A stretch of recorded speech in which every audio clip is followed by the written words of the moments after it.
ऐसा तो नहीं कि इस कान से सुने इस कान से निकालने बोले जैसे है। ध्यान से सुनना है। भक्तों की कथा भगवान को बड़ी प्रिय लगती है। 7वें दिन भागवत में सारी राम कथा सुखदेव जी सुना गए परीक्षित जी। बोले भक्त की कथा से परमात्मा हमारे ऊपर अनुग्रह करते।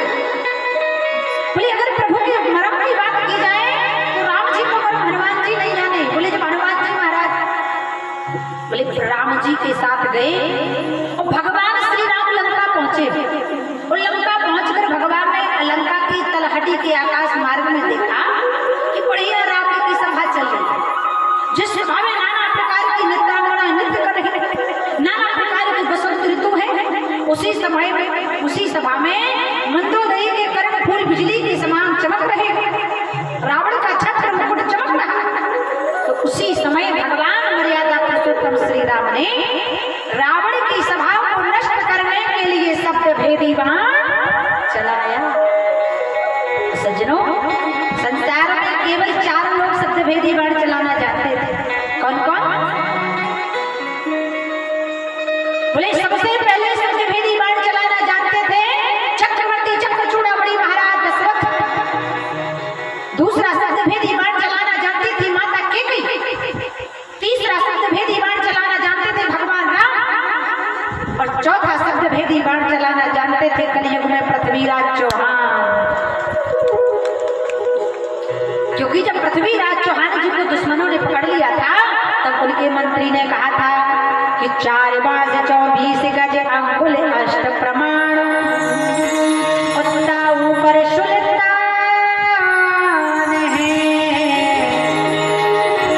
मते चूग चौहान।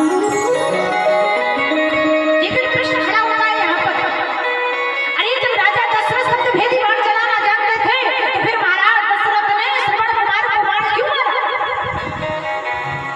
क्योंकि जब श्रवण कुमार ने जल भरा माता पिता को पिलाने के लिए तो आवाज कहां से निकली? बोलो जरा, आवाज निकली तुम्बी से। तो बाण तुम्बी पर लगना चाहिए ना कि श्रवण कुमार को। तो राजा दशरथ ने लक्ष्य भेदी बाण शब्द भेदी बाण तो तुम्बी पर ही चलाया, लेकिन पीछे से बाण चलाने वाला कोई और था। और वह कौन था? बोले वह था लंकाधिपति रावण। क्योंकि रावण कोई साधारण पुरुष नहीं था, रावण कोई साधारण मनुष्य नहीं था। रावण 4 वेद 6 शास्त्र 18 पुराण और 14 विद्याएं जानता था।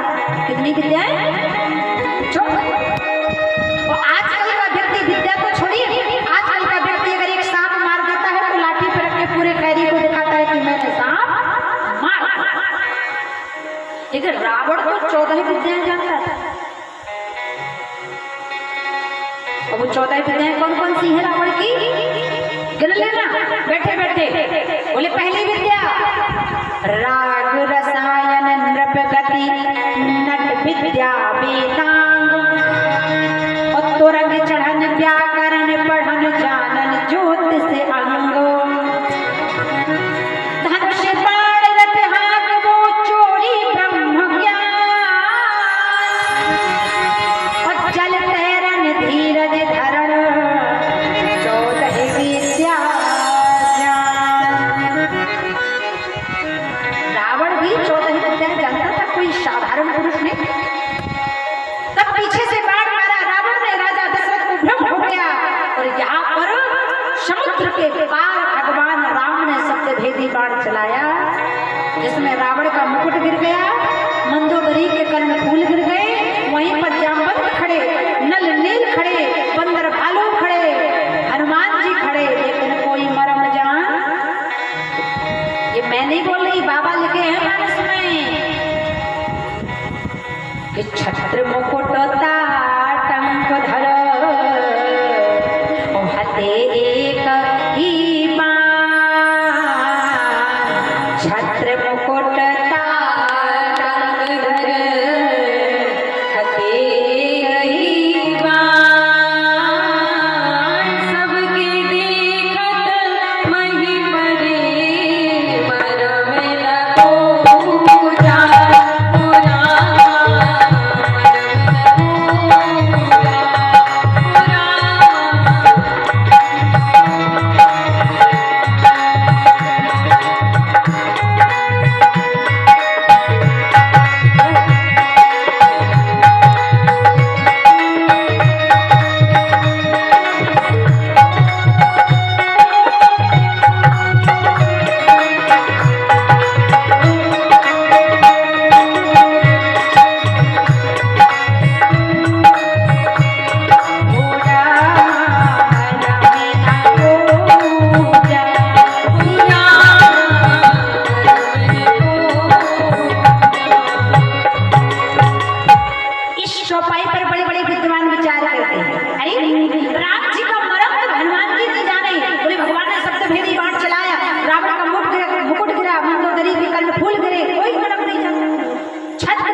सबके देखत वहीं पड़े लेकिन मरम न पूछ। लेकिन आज गंगा के घाट एक लकड़ी की नाव चलाने वाला केवल भगवान जी से सीना ठोक कर कहता है, काहि तुम्हारे मरम में जान, इसलिए मांगी नाव न केवल। अब लक्ष्मण जी को बड़ा गुस्सा आया, लक्ष्मण जी बड़े रुष्ट हो गए। लक्ष्मण जी ने तर्कस से बाण निकाला, प्रत्येक चढ़ाई केवट की गणपति में लगाई, आई भाई। लक्ष्मण जी मारने के लिए तैयार। अरे मोर, भगवान तुझे बुला रहा है, तू सुन नहीं रहा, अब मैं तुझे अभी की अभी मारूंगा। केवट कहता है मारना है तो जल्दी मार दो, देरी मत करो। देरी क्यों कर रहे हो भैया, मारो। अब लक्ष्मण जी घबराए। लक्ष्मण जी ने कहा तुम्हें मरने से डर नहीं लगता भैया? केवट ने कहा देखो सरकार, मुझे मरने से भय नहीं लग रहा। क्यों? क्योंकि अगर आप मुझे मारोगे तो मैं मरूंगा थोड़ी, मैं तो तरूंगा। लक्ष्मण जी ने कहा कैसे तरोगे? केवट ने कहा देखो ना सरकार, लोगों को तो मरने के बाद प्रयागराज की गंगा मिलती है, लेकिन केवट खड़ा कहाँ है? कहाँ खड़ा है केवट? एक जोर लगा के बोलिए। पीछे की माताएं बोल रही हैं खैरी की नरवा, सत्तर में नहीं। कहाँ खड़ा है केवट? गंगा जी के घाट पर। केवट ने कहा प्रभु अगर आप मुझे मारोगे तो मैं मरूंगा थोड़ी, मैं तो तरूंगा। लेकिन अगर आपने मुझे मार दिया ना तो फिर आप जरूर फंस जाओगे। पुलिस वाले आएंगे, चार बातें पूछेंगे, कहाँ मारा, क्यों मारा, किस अपराध से मारा और किसके सामने मारा, तो जवाब क्या मिलेगा? मरूंगा कहाँ से चिकन के तीर रघुवीर।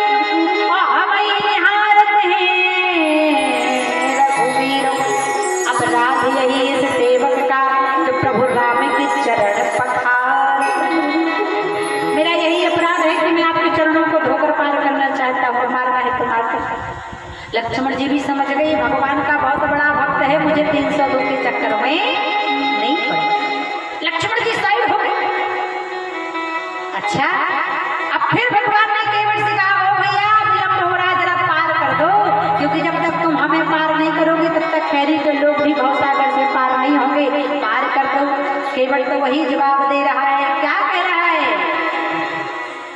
कि कहीं तुम्हारे मरम में जाना, कहीं तुम्हारे मरम में जाना,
सबसे पहले भगवान ने किसको प्रणाम किया?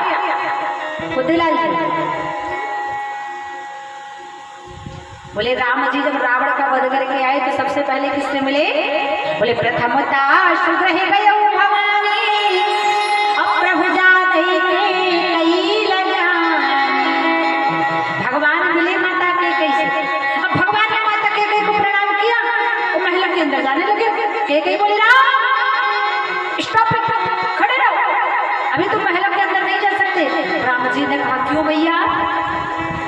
केकई बोली तुम्हें मेरा एक काम और करना है, पहले इसके बाद जाओगे। आप लक्ष्मण जी के कान लाल पीले हो गए। सोचने लगे, कहने लगे भैया अभी तो केकई ने 14 वर्ष का वनवास दिया था, कहीं 17 वर्ष का तो नहीं देने वाली, फिर से काम करवाने वाली है। राम जी ने कहा नहीं, चलो देखते क्या बात है। अब केकई माता के पास गए। माता केकई के नेत्रों से अश्रु निकल पड़े। बेटा राम, हे पुत्र राम, जिस दिन से तुम वनवास गए हो उस दिन से आज तक पुत्र भरत ने मुझे मां कहकर पुकारा नहीं। हे राम, एक बार भरत से कह दो कि इस अभागिनी को मां कह दो। उसी समय भरत जी आ गए। कहने लगे भैया मैं अपने प्राणों का परित्याग कर सकता हूँ, लेकिन ये शब्द अपनी वाणी से नहीं बोल सकता। अब प्रभु ने कहा कौन सा शब्द है जो बोल नहीं पाओगे भैया, जरा बताओ। अब बात में जब भगवान ने बात निकलवाई तो भरत जी को बोलाया कि जिसने मेरे राम को 14 वर्ष वनवास दिया, उस दुष्ट के कई अभागिनी को मां नहीं कहूंगा मैं।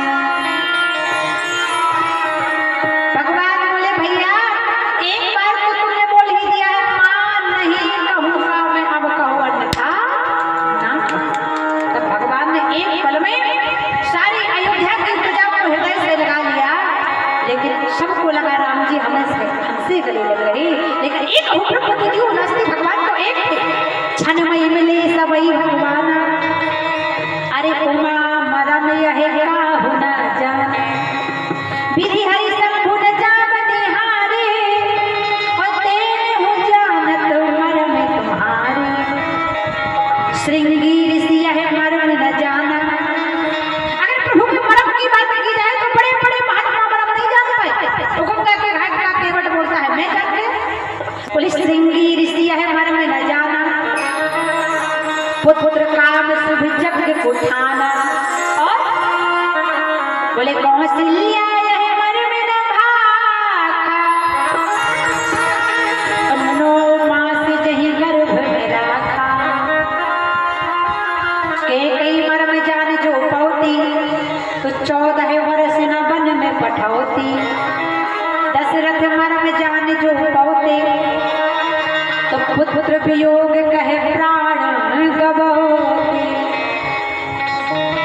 बाबा कहते हैं कि राम ही मरा काहू नहीं जाना, राम ही मरा काहू नहीं जाना। माही नाथ केवल ज्ञाना, माही नाथ केवल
इतनी धार बही तरुवर की। एक करने का भगवान ने शायद इसलिए पैर न बढ़ाया हो कि इतनी धार बही सुरसर की, उतरे न हिम्मत भई रघुवर की। एक विद्वान करने नहीं भैया, राम जी अकेले होते तो गंगा से पैर बढ़ा के पार चले जाते, लेकिन राम जी के साथ में सीता माता थी और लक्ष्मण जी थे, तो उनका क्या करते? एक विद्वान ने कहा अगर राम जी के साथ में सीता जी थी तो राम जी अपना गंगा से पैर बढ़ा लेते और सीता जी को गोद में उठा लेते, क्योंकि सीता जी का वजन ज्यादा तो था नहीं, 20 kg की थी ओनली। तो राम जी अपना पैर बढ़ा लेते और सीता जी को गोद में उठा लेते। बोले सियही उठाए गोद में लेते और इतने उठा उठे धर देते। बोले अगर लक्ष्मण जी थे तो बोले लक्ष्मण जी का हाथ पकड़ लेते, करते लखन लगाते पारा और भैया जाते उतरे गंगा की धारा। अरे भगवान को केवल नाम नहीं दे रहा था तो भगवान ये उपाय कर लेते, पार हो जाते। लेकिन सज्जनों, भगवान चाहते तो भगवान राम अपना गंगा से पैर बढ़ा के पार हो सकते थे, लेकिन भगवान ने ऐसा नहीं किया। क्यों? क्योंकि भगवान ने सोचा अगर मैं गंगा से पैर बढ़ाऊंगा, पत्नी को सीता को गोद में उठाऊंगा, भाई लक्ष्मण का हाथ पकड़ूंगा, तो फिर संसार मुझे मर्यादा पुरुषोत्तम कहने वाली। इसलिए भगवान को आज केवट से नाव मंगानी पड़ गई। बोले क्यों ना किया है अस भगवान, इसलिए बाबा तुलसी को मानस में लिखना पड़ा, मांगी ना बिना केवट आना। अच्छा दूसरा भाव देखो, भगवान चाहते तो दूसरा उपाय कर लेते। बोले सीता जी से कह देते जाओ जाने की तुम गंगा को पैदल पार कर लो, क्योंकि हमें केवट गंगा से पार नहीं कर रहा है। तो सीता जी गंगा से पैदल पार चली जाती, लेकिन राम जी ने सोचा अगर सीता गंगा से पैदल पार गई तो उनके साथ एक घटना घट जाएगी। वो घटना कौन सी है माताओं, ध्यान देना। राम जी ने सोचा पैदल उतारो जाए सी गंगा तो पतिव्रत धर्म होत सब भंगा। बोले राम जी ने सोचा अगर जानकी गंगा से पैदल पार जाएंगी तो उनका पतिव्रत धर्म नष्ट हो जाएगा, क्योंकि पतिव्रता नारी को कभी कमर कमर तक जल के नीचे प्रवेश नहीं करना चाहिए, क्योंकि जब पतिव्रता नारी कमर कमर तक जल के नीचे प्रविष्ट होती है तो उनका पतिव्रत धर्म नष्ट हो जाता है। राम जी ने सोचा अगर सीता गंगा से पैदल पार गई तो सीता जी का पतिव्रत धर्म नष्ट हो जाएगा, क्योंकि जल में किसका निवास? जल के देवता कौन है? अग्नि। बोले रहे निवासी वरुण जल माही और सुर सरी संज्ञा संत कहाही, इसलिए तब से को आयो है ध्याना। इसलिए बाबा तुलसी को मानस में लिखना पड़ा, मांगी ना बिना केवट आना। अच्छा तीसरा भाव, राम जी ने सोचा केवट तो गंगा से पार नहीं कर रहा, तो पार तो जाना है, फिर काम करते हैं सीता जी को गोद में उठा के पार लगा दो। और जब भगवान सीता जी को गोद में उठाकर पार लगाने लगे तो भगवान की दृष्टि ऊपर गई। भगवान ने देखा कि ऊपर से सूर्य भगवान देख रहे हैं, और सूर्य भगवान सीता जी के क्या लगे? बोलो। सीता जी के सूर्य भगवान ससुर लगे, क्योंकि राम जी का वंश कौन सा है? सूर्य वंश। अच्छा भगवान ने सीता जी से कहा, हे जानकी अगर मैं तुम्हें गोद में उठा के पार करता हूँ तो हम पार तो हो जाएंगे, लेकिन हमारा कुल कलंकित हो जाएगा, क्योंकि एक पुत्र पिता के सामने अगर अपनी पत्नी को गोद में लेगा तो उसकी मर्यादा का खंडन हो जाएगा। भगवान ने सीता जी से कहा, सुनो जानकी कि ऊपर तपय सूर्य करारे। हे जानकी मैं तुम्हें गोद में नहीं ले सकता, क्यों? क्योंकि सोर भी बाबा लगत तुम्हारे। और अगर मैं गोद में लेता हूँ तो क्या होगा? बोले जो तो प्रभु को कलंक लग जाई। तो नाव क्यों मंगाई? कि ताते धर्म तात धर ध्यान। इसलिए बाबा तुलसी को लिखना पड़ा, मांगी ना बिना केवट आना। भगवान ने सुना केवट भैया से कहे, भैया पार कर दो। केवट कहता है प्रभु जब तक चरणों को नहीं धोऊंगा पार नहीं कर दूंगा। हमारे रघुवर भैया बड़ा अच्छा भजन गा रहे थे शुरुआत में कि आपकी लकड़ी की नाव है और आपके जादू भरे पावर में आपको पार नहीं करूंगा, है ना। तो देखो केवट कहते जब तक चरण नहीं धोऊंगा तब तक पार नहीं करूंगा। अच्छा भगवान ने कहा तुम बार बार चिल्लाते हो कि मैं परम जानता हूँ, क्या जानते हो बताओ। केवट कहने लगा भगवान पहले नंबर का परम तो खैरी रामदास का बच्चा बच्चा जानता है। बोले वो कौन सा है। बाबा कहते छुअत सिला भई नारी सुहाई, छुअत सिला भई नारी सुहाई।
केवट ने कहा प्रभु मैंने सुना है कि आपने पत्थर को छुआ तो पत्थर बन गया नारी। हे नाथ, जब पत्थर को नारी बनने में 1 मिनट नहीं लगा तो मेरी लकड़ी की नाव को नारी बनने में 1 सेकंड भी लगने वाला नहीं। और हे प्रभु अगर मेरी नैया नारी बन गई तो क्या होगा। केवट के भाव, केवट प्रभु से कहता है कि जो नैया नारी बन जाए तो घर में झगड़ा और बढ़ जाए। प्रभु अगर नैया नारी बन गई तो 2-2 पत्नियां हो जाएंगी, ना दिन में चैन ना रात में नींद। हाँ, क्योंकि माताएं बहनें हर चीज बर्दाश्त कर सकती हैं। पति गरीब है बर्दाश्त कर लेंगी, पति क्रोधी है, कामी है, लोभी है, लोलुप है, जीवन गुजार लेंगे। लेकिन सौतन बर्दाश्त कोई बर्दाश्त कर सकता है। अरे पीछे की मैया कह रही मैं कर लूं। सौतन कोई बर्दाश्त करने वाला नहीं। क्यों? क्योंकि एक मयान में 2 तलवारें नहीं रह सकती, एक बिल में 2 सर्प नहीं रह सकते। इसी प्रकार एक घर में 2 पत्नियां भी नहीं रह सकती। केवट ने कहा सरकार मैं झमेले में नहीं पड़ूंगा, मैं 2 नारियों के साथ नहीं रहना चाहता। इतने में लक्ष्मण जी बोले अरे अरे केवट अगर तेरी नैया नारी बन भी जाएगी तो बढ़िया फायदा तुझे 2 पत्नियां, एक को घर में रखना, एक को घाट में रखना, चकाचक आनंद समय से भोजन नाश्ता मिलेगा। आप केवट को तनतना गए, बड़ी बड़ी आंखें हो गई, लाल लाल गाल हो गए और कहने लगा लक्ष्मण जी खबरदार, अब कहा सो कहा, अब मत कहना। आप लक्ष्मण जी मुझे 2 नारियों की सलाह मत देना। बोले क्यों? बोले क्योंकि आज जो आपकी दुर्दशा हो रही है ना लक्ष्मण जी, वो 3 नारियों की वजह से ही हो रही है। बड़ा करारा जवाब दिया केवट से। भाव से आता है कि लक्ष्मण जी को केवट कहता है कि दशरथ 3 प्रिया नहीं लाते, कायक राम लखन बन जाते। ए लक्ष्मण जी मुझे 2 नारियों की सलाह मत दो। अगर आज आपके पिता दशरथ ने 3 विवाह नहीं की होती, कैकेयी से विवाह नहीं किया होता तो न कैकेयी वनवास देती, न आज आप उससे नाव मंगाते और न जंगल जाते। इसलिए यह मरम जानत भगवान, इसलिए कहा ये तुम्हारे मरम में जाना। भगवान ने कहा बात में तो दम है, और क्या जानते हो बताओ। केवट कहता है प्रभु मैं जानता हूँ आज आप मुझसे नाव मंगा रहे हो और राजा बलि से भी आपने कुछ मंगाया। बोले बामन रूप धरो भगवान, मांगो 3 चरण भूदाना। आपने राजा बलि से 3 पग पृथ्वी दान में मंगाई, राजा बलि का भी जीवन तहस नहस कर दिया। मांगा तो 3, एक में ही सब नाप लिया, एक ही चरण नाप भूले, वामन से विराट बन गए। इसलिए मरम जानत भगवान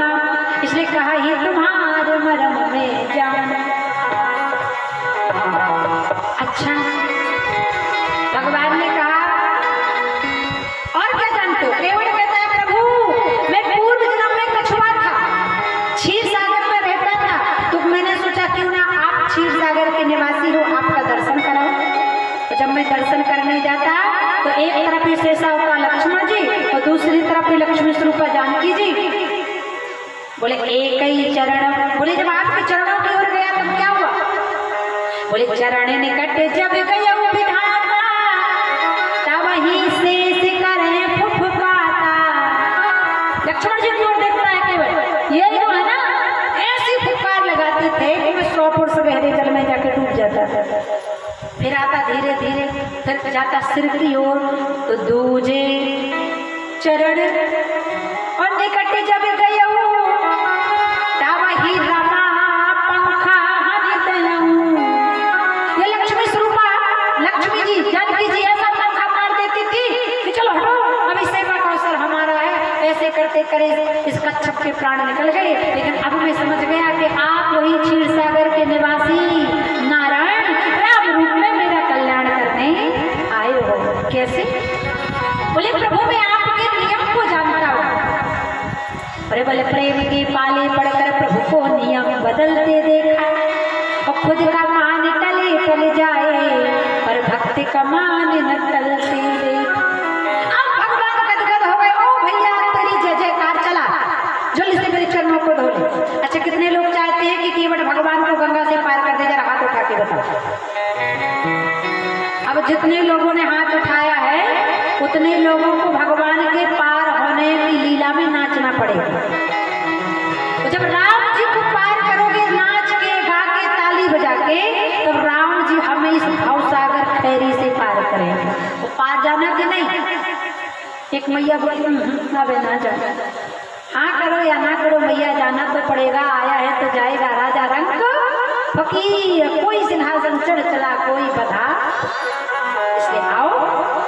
भगवान ने कहा पार कर दो। अब विचार करो केवट कितना बुद्धिमान। भगवान श्री राम के चरणों को धोने के लिए केवट लाया क्या? बाबा कहते हैं लाता क्या है कि पानी कठौता भरिया, पानी कठौता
केवट बड़ा बुद्धिमान सोच रहा है अगर मैं कठौती ले गया और कठौती है स्त्रीलिंग, और अगर कठौती भगवान श्री राम के चरणों से, भगवान के चरणों के चमत्कार से अगर कठौती लड़की बन गई तो मुझे उसका विवाह करना पड़ेगा।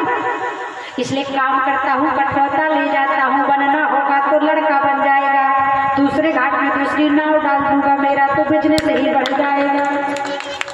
मैंने बताया था ना आजकल अगर किसी को पता चलता है कि हमारी बहू को लड़का हो गया तो अस्पताल में जाके नाती को गोद में लेके करेंगे और पता चल जाए बिटिया हो गई, नातिन हो गई तो 440 वोल्ट का करंट लग जाए। अरे भजन करत लड़की भली भलो न बढ़िया पूत, सबरी गई बैकुंठ में धुंधकारी हुआ भूत। 1000 बेटों से एक बेटी लाख गुना अच्छी है जो भगवत नाम कीर्तन करके सारे वंश का उद्धार कर देती है। अच्छा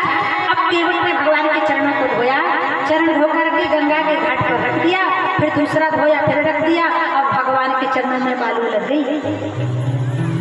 केवट ने देखा बालू लग गई, बालू से ही तो उसको डर लग रहा है। फिर धोया भगवान का चरण, फिर रखा, फिर बालू लग गई। भगवान ने कहा भैया केवट, ये तुम्हारा सिस्टम तो 14 वर्ष तक चलता रहेगा, कुछ उपाय करो। केवट कहता है प्रभु एक उपाय है। बोले कौन सा? हे नाथ, जिस चरण को मैं धोता हूँ उसको आप ऊपर कर लेना। भगवान ने कहा भैया एक पांव से हम गिर नहीं पड़ेगी। केवट कहता है सुनो ना प्रभु, जिस चरण को धोता हूँ उसको ऊपर कर लेना। जब आपको लगे कि मैं गिरने वाला हूँ तो आप अपने दोनों हाथ मेरे सर पर रख लेना। मानो जबरदस्ती केवट भगवान से आशीर्वाद भी ले रहा। तब भगवान इतने हंसे, पूरी मानस में कहीं नहीं हंसे प्रभु राम। सुन केवट के मैंने प्रेम लपेटे अटपटे, और वह से करुणाए चितय जानकी लखन। अब जानकी जी की ओर देखकर मुस्कुराई। देखो जानकी, राजा जनक ने हमें इतना सुंदर दान दहेज दिया, इतनी सुंदर कन्या दान कर दी, लेकिन राजा जनक को हमने दाएं पैर का दाएं अंगूठा धोने को दिया, अपने विवाह में पूरा पैर भी धोने को नहीं दिया। लेकिन आज केवट भैया दोनों चरण धोएंगे, हम कुछ बोलने वाले नहीं। हे लक्ष्मण, एक चरण की सेवा तुम्हारी, एक चरण की सेवा जानकी की, लेकिन केवट भैया दोनों चरण धोएंगे, हम कुछ बोलने वाले। भगवान ने कहा तो पार कर दो। केवट कहता है थोड़ी और खड़े रहो, क्योंकि भगवान जब आप हमें 84 लाख योनियों में भेजते हो तो हम भी थक जाते हैं, अब आप भी थोड़ा सा थक लो। प्रभु बोले समझो जरा समय हो रहा नष्ट, एक पैर से खड़े हैं किसका भी है कष्ट, जरा देर ठहरो राम तमन्ना यही है, अभी हमने जी भर के देखा नहीं। अच्छा, अब नैया आई, राम लक्ष्मण जानकी को बिठाया और जैसे बीच गंगा जी में केवट नाव ले गया तो केवट नाव चलाना भूल गया। भगवान बोले भैया नाव अच्छे से चलाओ, 14 वर्ष तो बहुत दूर की बात है, नहीं तो यही गंगा जी में सरपट स्वाहा हो जाए। केवट कहता है प्रभु पार करो तो आप, और डुबाओ तो आप। अब केवट की नैया राम जी के भरोसे। चलो हम लोग प्रभु को थोड़ा पार करते, ताली बजा के अपने दोनों हाथों की बनाओ नैया और पार लगाओ सीता मैया, तो साथ में हम भी चले जाएंगे यमुना से पार। इसलिए प्रेम से गंगा से पार जाना है। जो भक्त भगवान राम की पार होने की लीला में नाचता है, गाता है, ताली बजाता है, उसकी मृत्यु के समय में कभी कोई कष्ट नहीं होता, वो ऐसे ही पार चला जाता है, कोई रोग नहीं, कोई बाधा नहीं, प्रेम से चला जाता है, पार नाचते गाते हंसते बैठते। इसलिए चलो राम जी को पार करें। 7 बजे की कथा में राम जी को पार कराया सुखदेव जी ने, तभी सुखदेव जी ने परीक्षित का उद्धार कर पाए।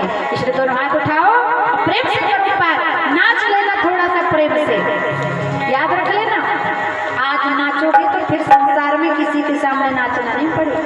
प्रेम से चलो, भगवान को पार करो। और याद रखना, जो भगवान को नाच के गा के पार करेगा उसका कल्याण ही होगा, उसके बेटा बेटी की लाख वर्ष की आयु होगी।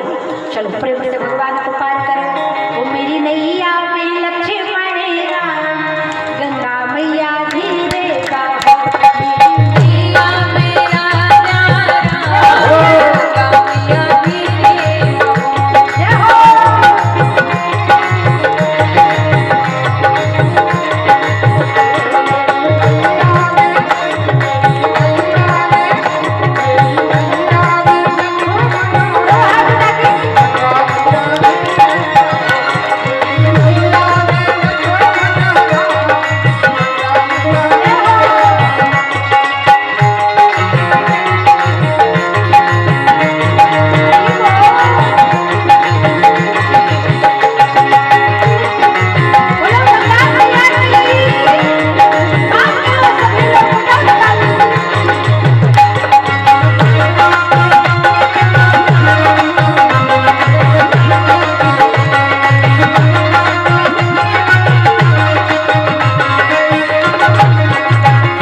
मृत्यु के समय में कभी कोई कष्ट नहीं होना, हंसते हंसते चले जाओगे, नाचते नाचते।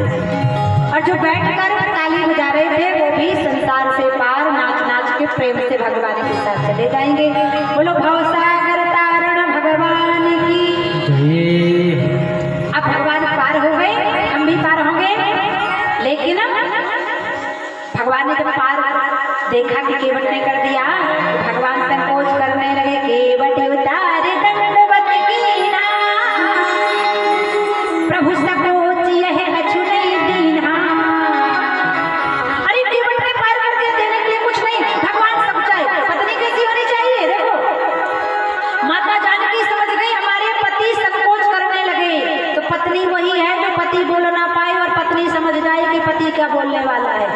जान गई हृदयेश्वर की बात, वो अर्धांगिनी है वही जो समझे पति के हृदय की बात, वही पतिव्रता नारी। पहले के जमाने में मोबाइल नहीं चलता था, तो एक गांव से एक भैया विदेश गए और विदेश से उन्होंने अपनी पत्नी के लिए पत्र लिखा। और पत्र जब लिखा तो डाकिया पत्र लेकर आया, तो उस पत्र में खुशी खैरियत लिखी थी, लेकिन नाम नहीं लिखा था, पता नहीं लिखा था। केवल उस चिट्ठी के नीचे एक छेद था और छेद के ऊपर एक लाल बिंदी लगी थी। और डाकिया परेशान थी, किसका पत्र है, नाम पता है नहीं। सुबह से शाम हो गई, शाम को एक माता जी आई, बोली डाकिया भैया मैसेज माई बेटा। ए डाकिया भैया, ये पत्र हमारा है। डाकिया ने कहा बहन, ना तो इसमें नाम है, ना तो पता है, एक छेद है और लाल रंग की बिंदी लगी है, तो तुम्हारा पत्र कैसे हो गया?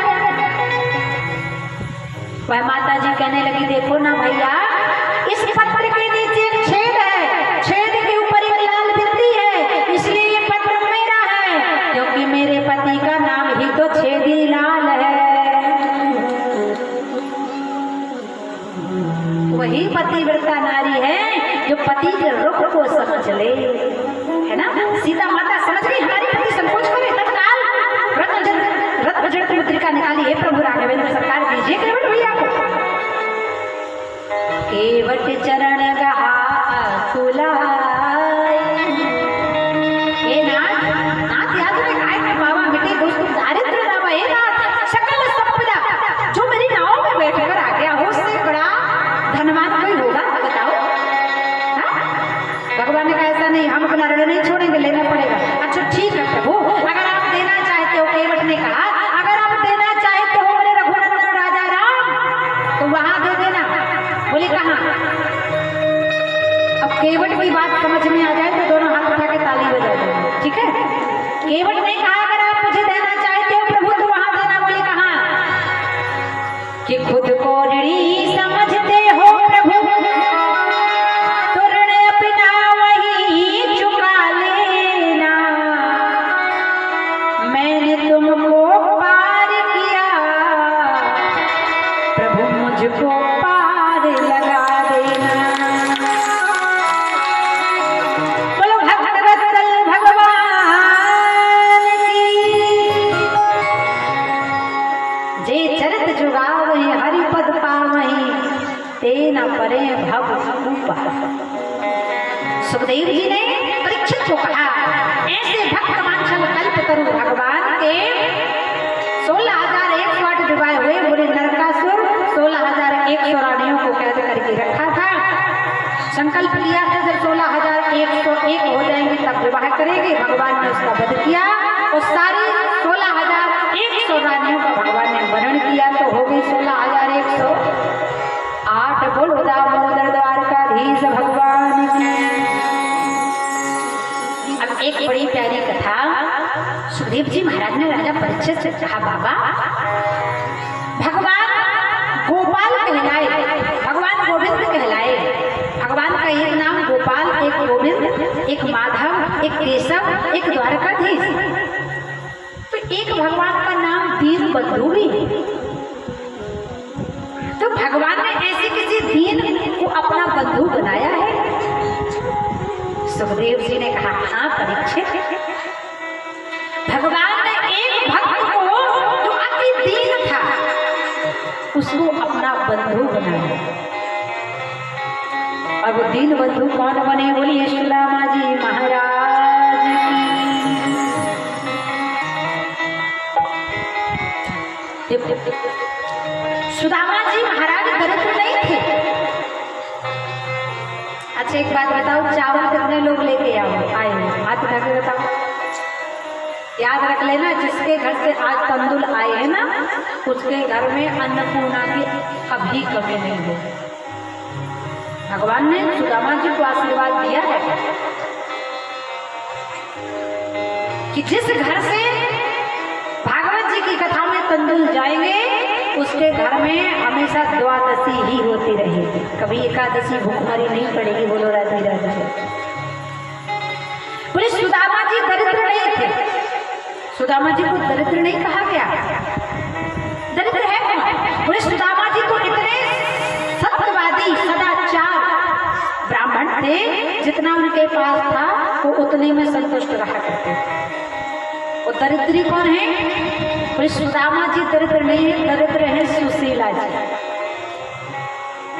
क्योंकि जो है उसमें वो जो प्राप्त है उस पर्याप्त में वो खुश नहीं थी, उनको और धन की चाह थी, इसलिए उन्होंने भगवान के पास सुदामा जी को भेजा।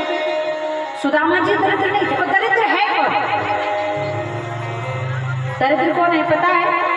बोले जिसके पास जितना हो उतने में जो प्रसन्न ना हो, और इच्छा है जिसके पास भरी पड़ी हो, वो है दरिद्र। जैसे एक सेठ जी थे, एक दिन उन्होंने अपने मुनीम से कहा, भैया मुनीम जरा हमारी संपत्ति का आकलन करो और हमें बताओ हमारी कितनी संपत्ति है। अब मुनीम ने पता करके बता दिया, महाराज इतनी संपत्ति है कि आपकी 7 पीढ़ी बैठे बैठे खाएगी तो भी उन्हें कुछ नहीं करना पड़ेगा। अब सेठ जी ने जब सुना कि 7 पीढ़ी बैठे बैठे खाएगी तो मूर्छित हो गए। अब पानी डाला मुनीम ने, महाराज क्यों मूर्छित हो गए? सेठ जी कहने लगे, मुझे बड़ी टेंशन हो गई, केवल 7 पीढ़ी के लिए धन इकट्ठा है तो 8वीं पीढ़ी के लिए क्या बचेगा?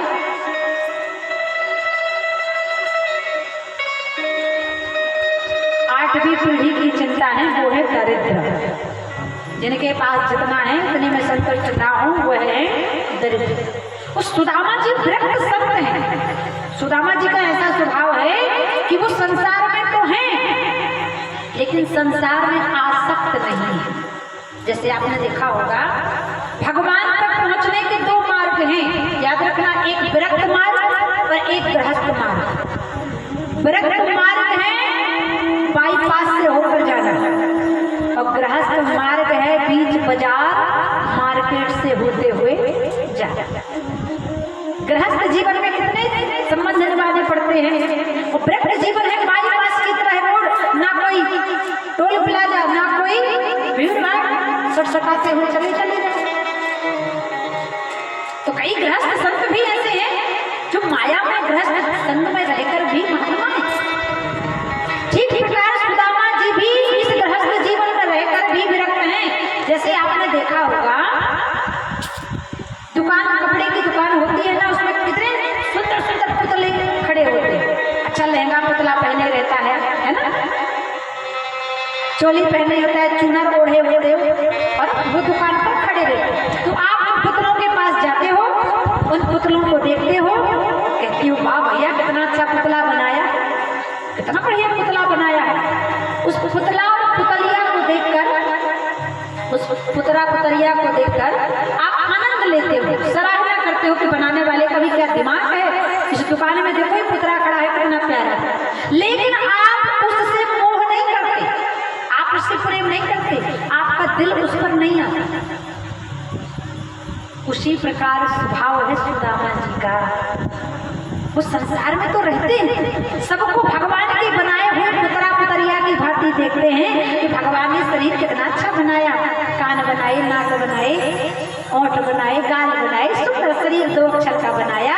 लेकिन सुदामा जी पुतला पुतरिया के शरीर की तारीफ तो करते हैं, प्रशंसा तो करते हैं, लेकिन उसमें अनुरक्त नहीं होते। ऐसा स्वभाव है। अच्छा देखो, संत है कौन? कपड़ा रंगने वाला संत नहीं होता महाराज। जिसने पीला पीतांबर पहन लिया, 3 एकड़ में चंदन लगा लिया, कपड़ा रंगने अंदर की आत्मा को हरि नाम से रंग लेता है वह है असली संत होता है। अच्छा, जैसे आप देखो कोई जब पुलिस में भर्ती हो जाए, है ना, जब कोई पुलिस में भर्ती हो जाए तब वो पुलिस की वर्दी पहने तो बढ़िया लगती, बोलो। वो अगर पुलिस में भर्ती नहीं हुए हो और ऐसी वर्दी पहन के घूमो, और जब असली पुलिस को असली वर्दी वाले को पता चलेगा ना तो 2 लाठी पड़ेंगे, जेल चले जाओ। जय हो। और आज कथा का विश्राम भी है हमारे बीच में हमारे भैया श्री रमेश कुशवाहा जी हैं बड्डे। उन्होंने सेवा शक्ति अनाथ आश्रम कनखल में पल रहे अनाथ बच्चों के लिए 51 किलो अन्नदान दिया है। सदा सुखी रहें, आपके बेटा बेटी की खूब लंबी आयु हो।